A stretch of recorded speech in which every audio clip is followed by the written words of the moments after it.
everyone. So today we're gonna be taking a deep dive in terms of our cash exercises. So in terms of your oblet and your problem set, basically these are some of the ideations or basically items that we asked you to tackle. And as you can see, tatlo lang naman talaga yung i-focus natin. Cash classification, petty cash fund, and also one would be bank reconciliation. Now, in terms of how I discussed bank recon, it kind of gets very complex or very complicated. Just to ease your worries, we're gonna be tackling the most basic bank reconciliation. So ang iti-test lang is, do you understand how to adjust from the unadjusted ni book in unadjusted ni bank to arrive at the true balance? So later, I'll show you lang the one template you'll need for bank recon. So that's something na you'll see. For PCF, it's all about familiarization in terms of journal entries. And then finally, cash classification. I think ito lang yung more of familiarity and just knowing the rules in terms of the different categorization. So now, let's start. So the first major concept that we're gonna be discussing would be cash and cash equivalents. So the major idea is this. The cash that we know in terms of our daily lives is kind of different from how accounting treats what is a cash component. So aside from the cash equivalent. So cash is more than your money or your legal tender. The idea is it's so flexible that you can actually use it in order to get a lot of assets or a lot of benefits. So the idea dapat would be for it to be cash, it has to be unrestricted in use and also readily available for current purposes. So you'll have different terms and terminologies, but the general idea is if it's unrestricted in use and it's readily available, then that would be cash.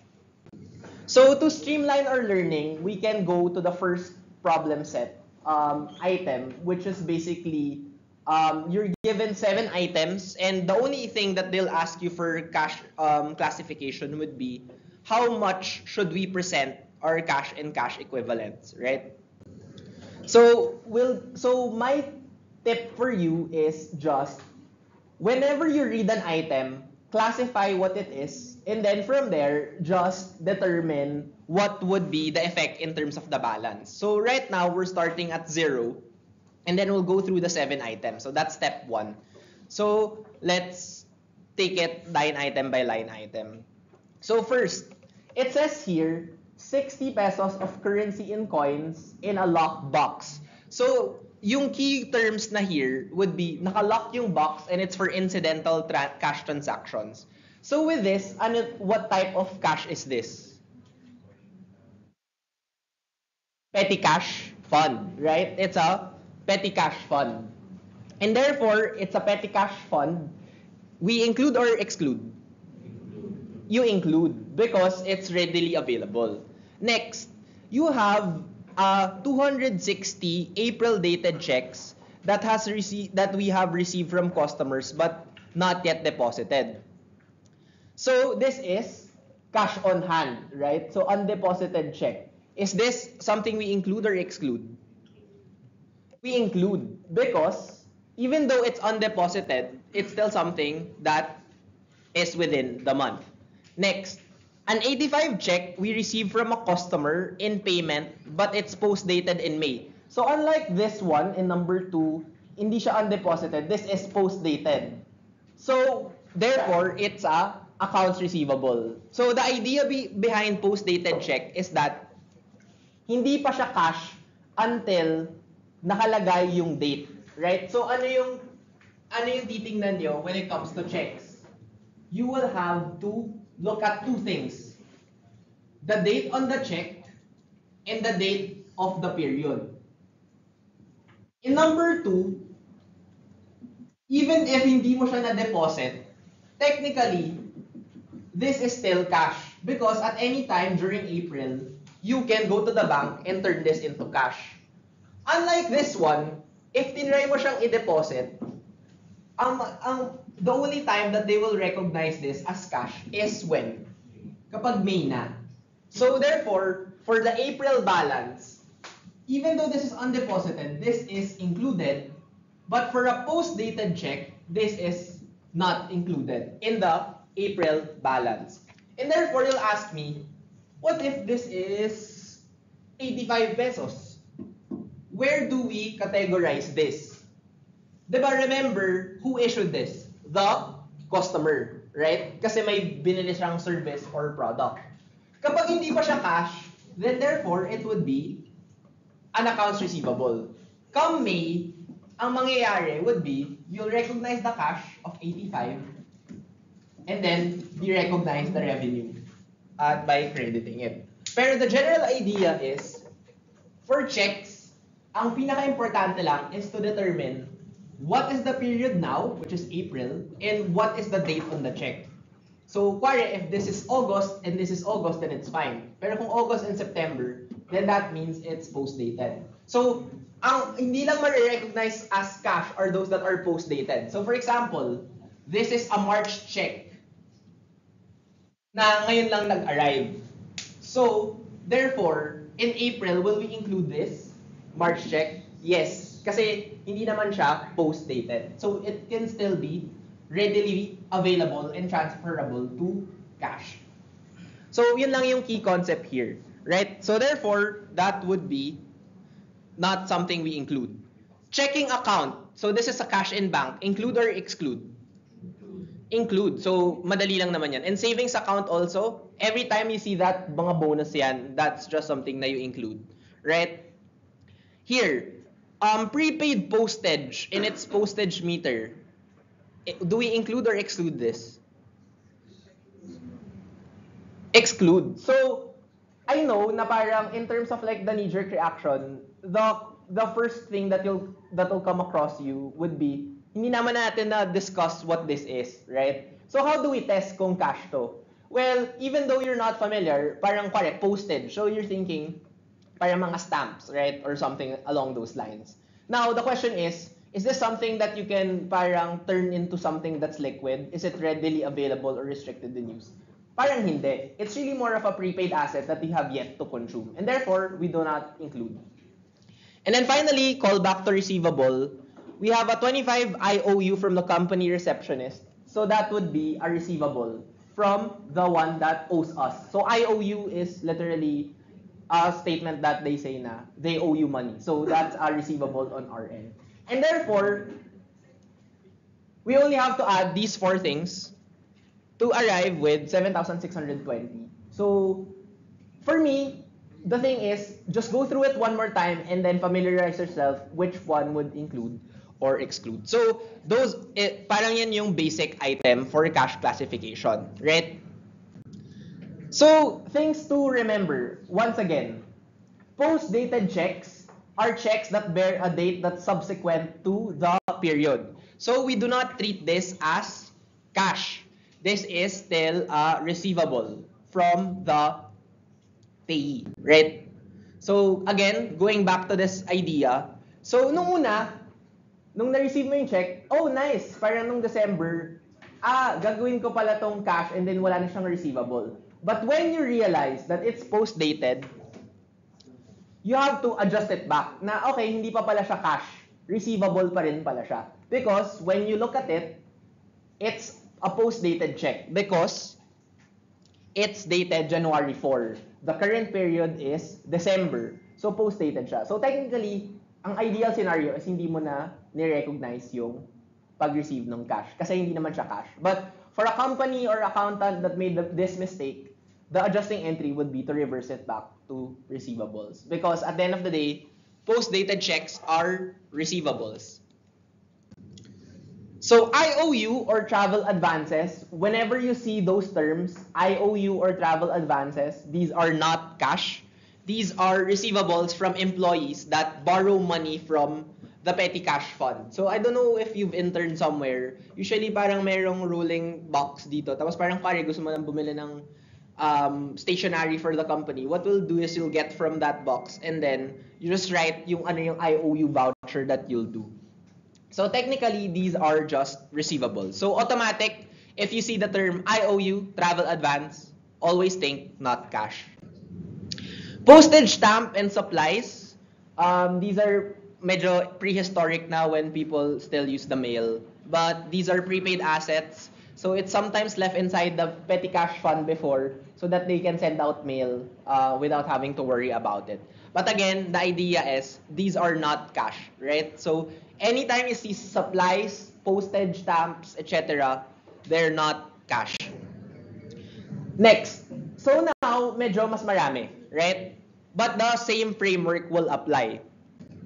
We will categorize all from items A to J. We will ask ourselves ano yung classification niya, and then we determine kung include or exclude. So, step 1, meron cash in bank of savings account of 300,000 and 400,000. So, how much do we include in our cash and cash equivalents? 700,000. So, you just add. Next, merong travel advances. So, this is, so my travel advances of 90,000. Coming in from kanina, is this cash or not cash? Not cash. This is a receivable or an advance to the employee. So, we don't include. Meron raw separate cash fund that is restricted for the retirement of long-term debt. So, it's a cash fund, but it's restricted. Is this something that we include or we exclude? So, pag may cash fund, all you have to look at is restricted ba siya? Pag restricted siya, then we will classify it as a non-current asset because long-term yung debt. Petty cash fund is all obviously cash, right? So, we include 500. An IOU, so coming in from kanina, we exclude, right? Eto, the next new concept is the bank overdraft, right? So, ang bank overdraft is you took more than yung kaya or capacity of the account, right? So, meron kang 55,000. And then, at the present time, the company has no deposits at the bank. So, do we include or exclude this? We exclude, right? So, we exclude. So, usually, the general treatment for bank overdrafts is it's a current liability. May utang ka sa banko, you overdrafted your account, right? Later, we'll talk about the other scenarios. Money market placement maturing 120 days after December 31. So, it's a money market placement and it's maturing 120 days after December 31. We bought it nung December period. Is this something that we will treat as cash equivalent or no? Include or exclude? We exclude because it is more than the date, right? Now we're looking at. So, investment to. And then finally, last three, naka-receive ka raw ng check but it's dated January 12. So, what kind of check is this? So, it's a post-dated, so we don't include. And then finally, the last two, meron raw nag-agree to maintain a cash balance of 250,000. However, it is not legally restricted. So this is a compensating balance that's not legally restricted. So kung walang restriction, this should be cash. It's a cash in bank. So we include 250,000. And then the easiest item is currency and coins, which is 3,850. So now you'll have 700,000 plus 500 plus 250,000 is equal to, plus 3,850 is equal to 954,350. So, for cash inclusions, what you can expect is that we'll give you items and then your job is to tell me whether to include or exclude this. So, pag include, you write the number on how much. Pero kung exclude, you put 0. And then, the bonus would be how much would be the total value. So, paramihan lang ng familiarity. For me, if you don't have time, just review this too. And then that should serve as a good foundation in terms of the review. Right? So, just to, again, pasadahan lang natin, what is considered as cash on hand, right? Money, meaning your coins and currency, your managers, cashiers, certified check, different names, but you'll still consider it as cash. Anything that is undelivered na you're paying to your customer, so meaning hindi mo pa siya na-deliver, that belongs to you. Post-dated delivered checks that you, again, give back to someone, it will go to you. Stale checks, in-issue mo, pero hindi dineposit, that's still something that will belong to you. And then money order is just other terms for For cash in bank, ang automatic is checking account and savings account. We just have this concept of bank overdrafts and compensating balance. So, what is the default? If it's an overdraft, we will treat it as a current liability.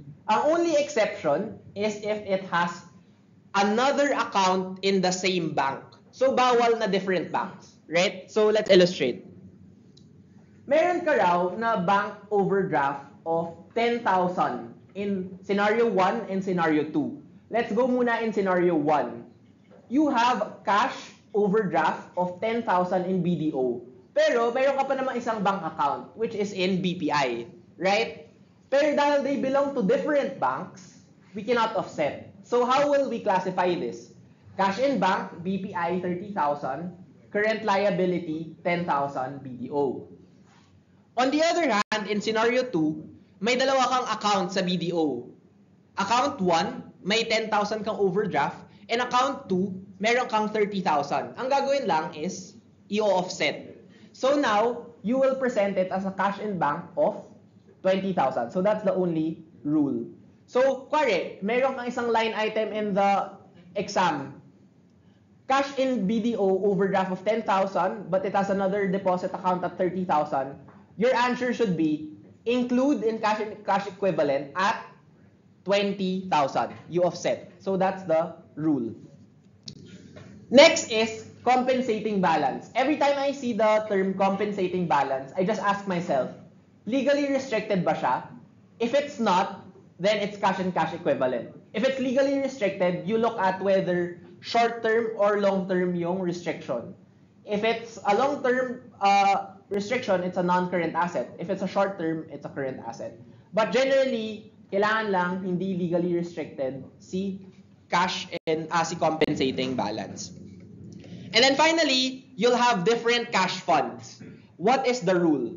For cash funds, it has to refer to the current operating cycle. If the cash fund is restricted for long-term use, we do not treat that as cash.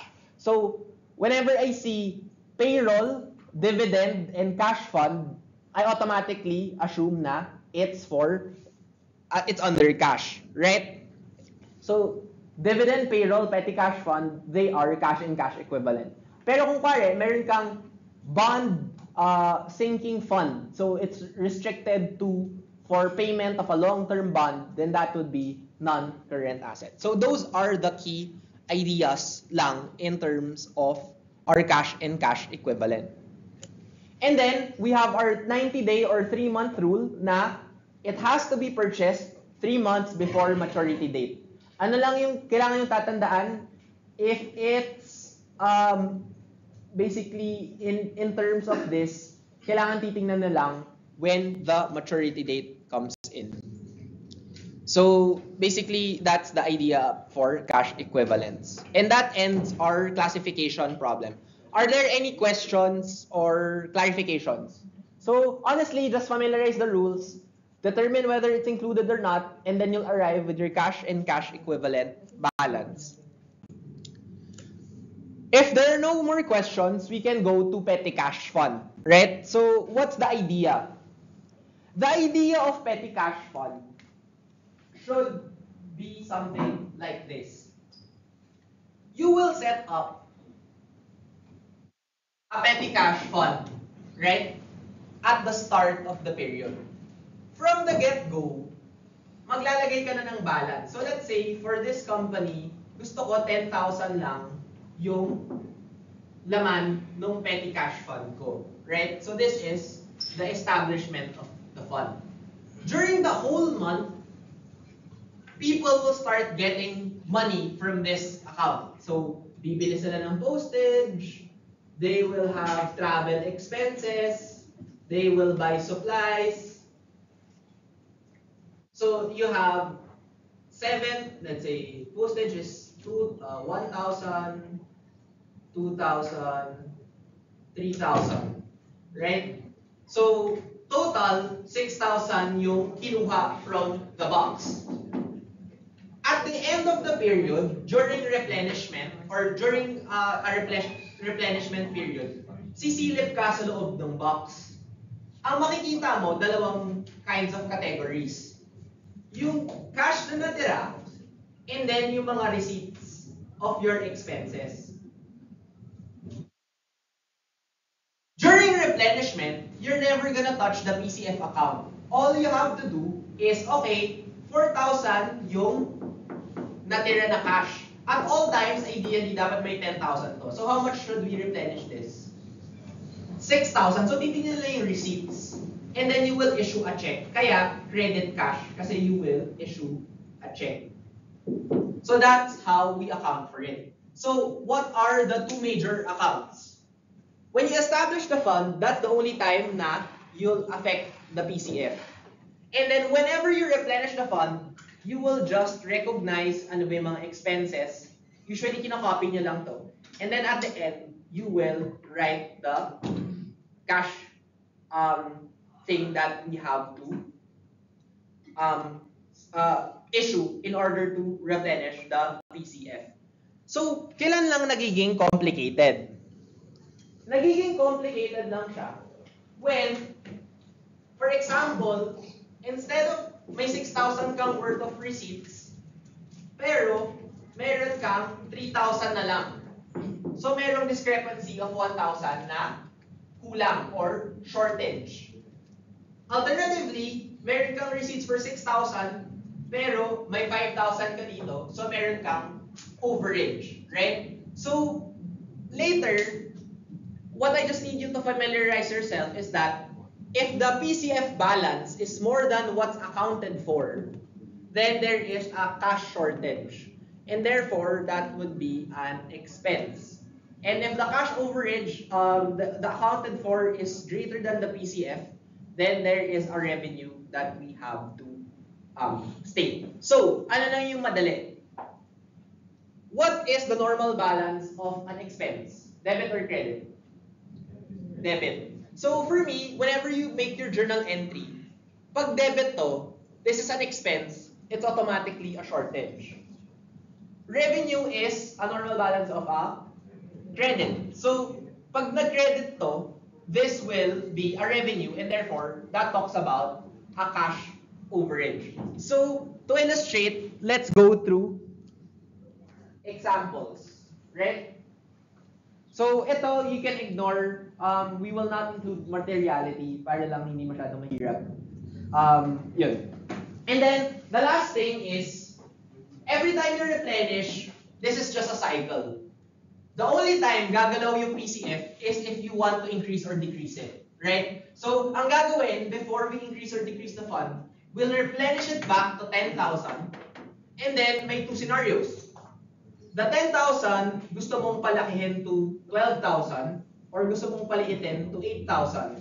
All you have to do is, pag gusto mong palakihin, you debit 2,000 PCF, credit cash.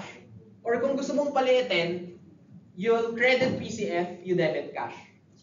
Right? So, basically, think of the PCF as like a pseudo account na you put money into it. So, parang kung papataasan mo, it's debit PCF, credit cash, kung nawalan ka ng cash pero nalagdagan si PCF of 2,000. Or, kukuha ka from the PCF para bumaba yung fund. So, you'll get cash, so debit cash, credit PCF. So, bababa si fund. So, these are just the journal entries you have to familiarize yourself with, right? So, what is my tip? My tip for you is to do the following. First step is we always, for journal entries or compound journal entries for PCF, I always start with my credit on cash, right?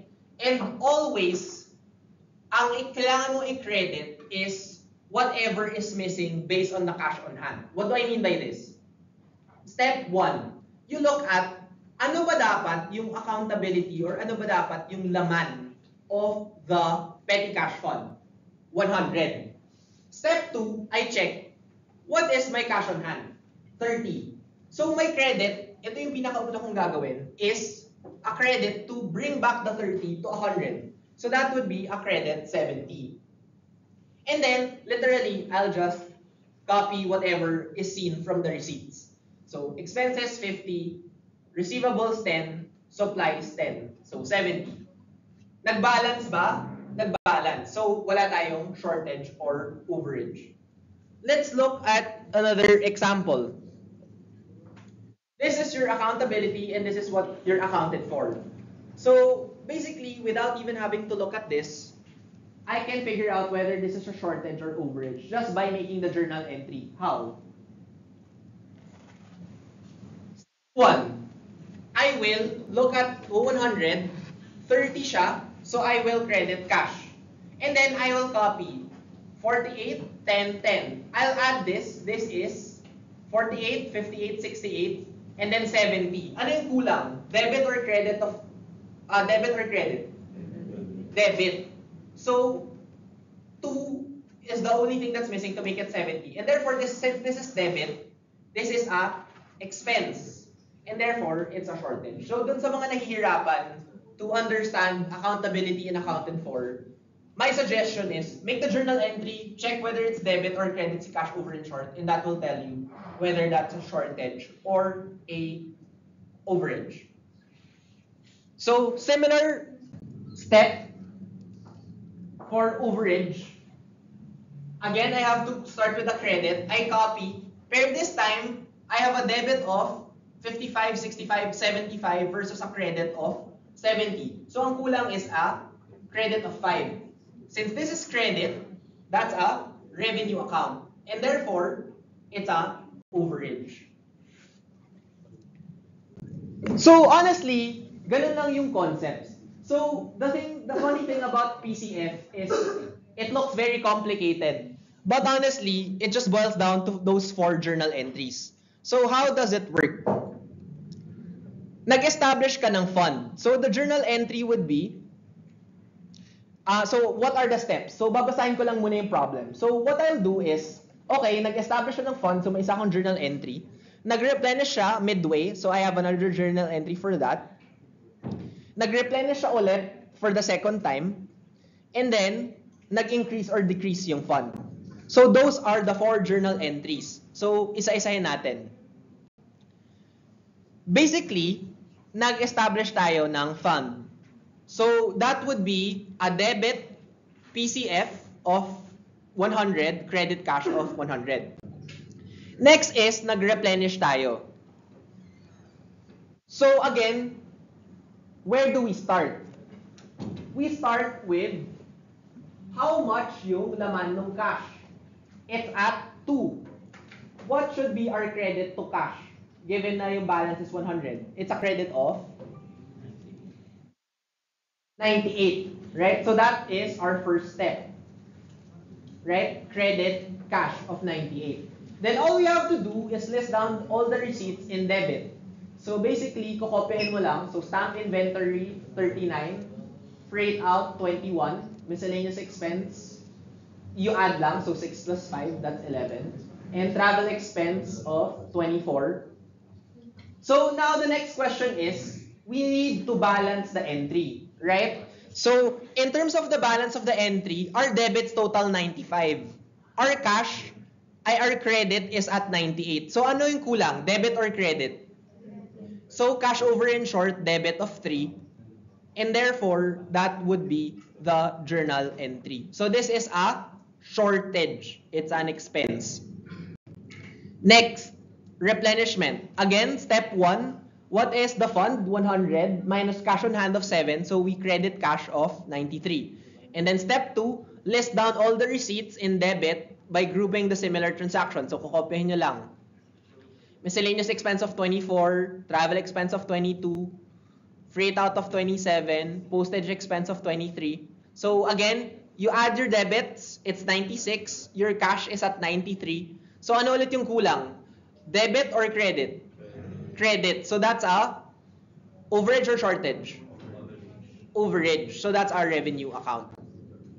And then finally, nag-increase and decrease yung account. So all you have to do is, was increased to 175. So the new fund is 175 minus the original of 100. So debit PCF of credit cash of 75. So these are your journal entries. So I added 2 para lang masanay kayo. So this is also another way of presenting it, but it's similar to the idea. So nag-establish ka. So now what is the total amount of the fund? 200, right? So debit petty cash fund, credit cash of 200. Now, nag-replenish ka. So step 1, we check ilan yung natira na cash on hand. 25. And therefore, ang credit natin is cash of 175. Right? And then, kukopihin nyo lang ulit. Right? Freight out, 74.4. Entertainment expense, 36. Posted expense of 33.70. And miscellaneous of 27.5. Step 3, compare your debits versus your credit. Your debit is 171.6. Your credit is 175. Ang kulang is sa debit. And therefore, you have a shortage of 3.4. Basically, that's how you create the journal entry for this. And then we increase the amount to 400. So, tumaas bigla yung petty cash fund to 200. And then, nagkaroon ka ng replenishment. So now, ang cash on hand is 117. Do we compare 117 to 200 or 400? The new balance of the fund. To the 400. So, mag-ingat kayo. Pag tumaas na yung fund or naiba na yung fund, iibay nyo na rin yung isusubtract nyo. So now, it's 117 in cash. So it's 283. And then you just copy again, 145, 90.60, freight out of 46.4. And then you compare. Your debits is 282. Your credits is 283. You again have a shortage of 1. So basically, that is your petty cash fund. Any questions for this?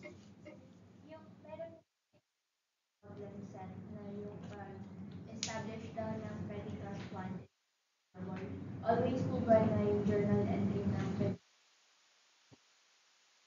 Okay. So for that, it's just really parang terminology. Pero the idea is you're infusing money or cash to the fund. So it will always be a credit for cash. So technically, siguro that was a slight typo. The idea is mag-i-issue ka ng cash, ay ng check to the custodian. Yeah. So any other questions for petty cash fund? Thank you for that. The last would be bank reconciliation. So honestly, for bank recon, like what I mentioned,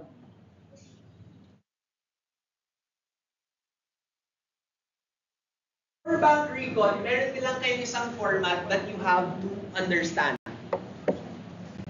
So what is that format? The format is as follows. Meron kang cash based on book, and meron kang cash based on bank. Right? Now, the idea is, because of timing differences, meron kang nare-record sa book na hindi nagre-reflect sa bank. Meron kang nare-reflect sa bank na hindi nare-reflect sa book. Right? So what you have to do is to adjust. You'll make adjustments to book and to bank. Now, it's up to you kung ano yung mas naladalian kayo. For me, when I was a student, I always adjust the bank first. Why? Kasi mas madali siya. All you have to remember is, this is the unadjusted account. All I have to do is add DIT, deposit in transit, subtract outstanding checks, and then add or minus any bank errors. And then it will balance.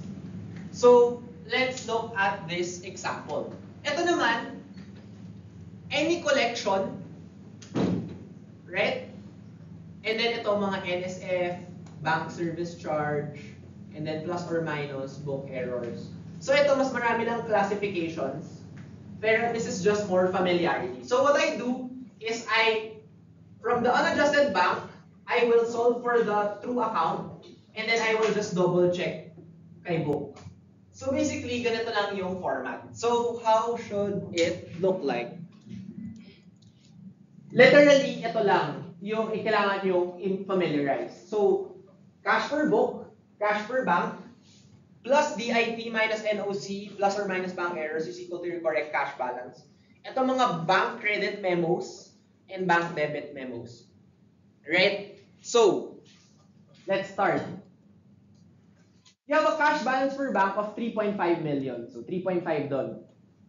Then, meron kang NSF check. So, yung NSF check, saan pupunta? Sa bank or sa book? Sa book. Is it a subtraction or addition? Subtraction. It is a bank debit memo. Right? So, minus 490. Bank service charge. A back or a book or bank? Book. Add or subtract? So, it's also the same. So, when I was a student, NSF check and bank service charge, I always think minus siya sa book. Yun yung pinaka-common. And then we ignore this because this is wrong. Next, cash balance per book is 3.8. Right? So now you have DIT of 530. And then outstanding check, so subtract 730. And then when you add those two together, you should arrive with 3,360.20. Right? So just good to have, or just good to know, you'll have adjusting journal entry for your bank recon. Parang it looks like this. Sorry. So yun, parang we'll just send it as PDF kasi nalampasan na. So at this one, this is another example pero mas complicated. So again, let's go through each. So cash account per general ledger is 6,738.90. Now the bank statement says that it has 6,968. Now we go through each of the line items. The statement included a debit memo of 40 for printing of additional company checks. So statement 1, it's a debit memo. So where do we adjust? The book or the bank? The book, right? So parang si bank, nagbawas pala siya ng 40 pesos. Pero hindi mo pa alam. So ito, hindi pa niya na consider na nasubtrakan ka na ng 40. So therefore, for number 1, it's minus 40 as a bank debit memo. So the idea is, anytime the bank will make an expense on your behalf, you have to subtract it. So that's item number 1.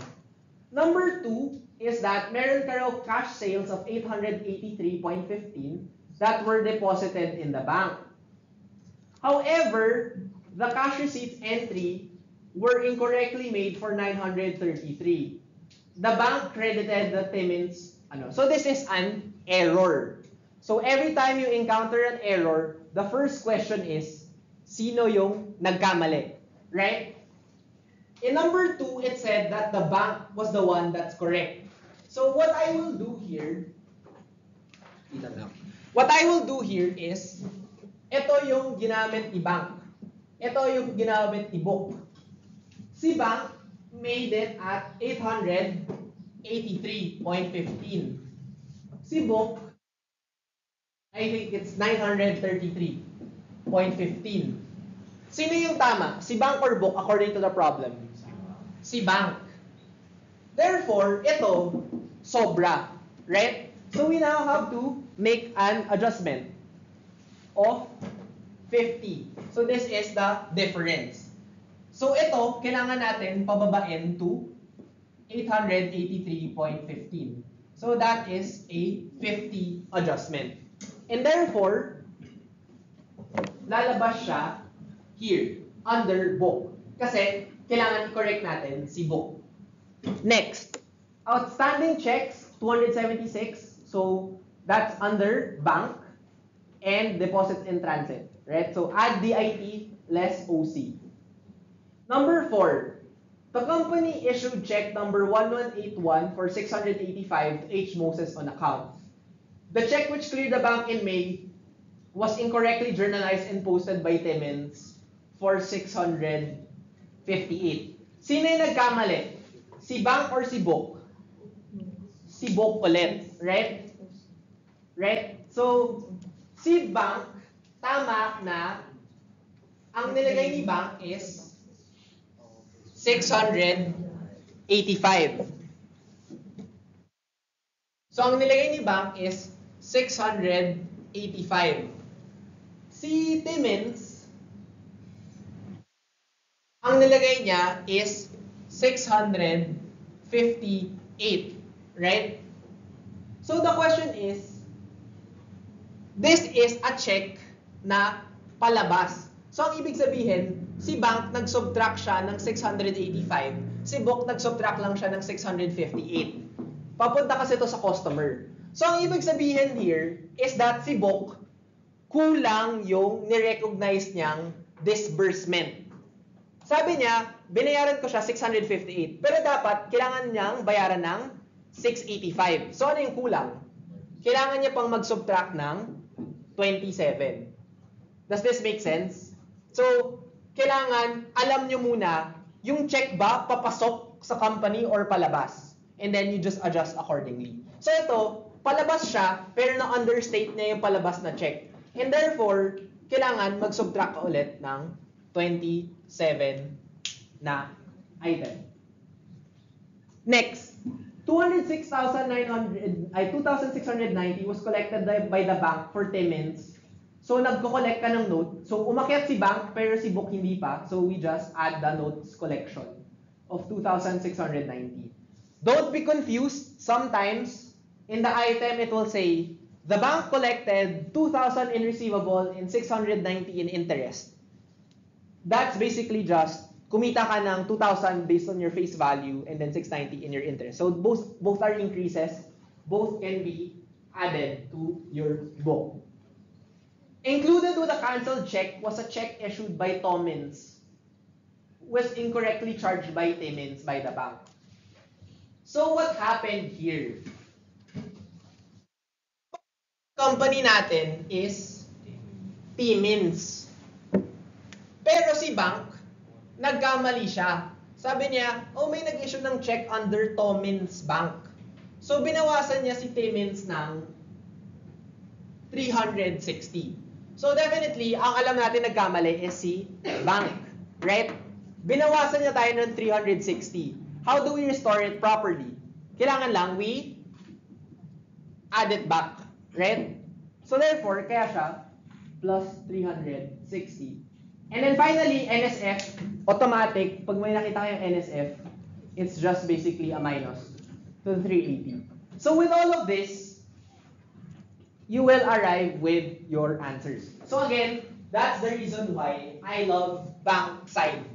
Kasi sa bank, I have literally 3 things lang to get correct. And then ito yung susundan ko. So pare, knock on wood, in the exam or the quiz, hindi nag-balance.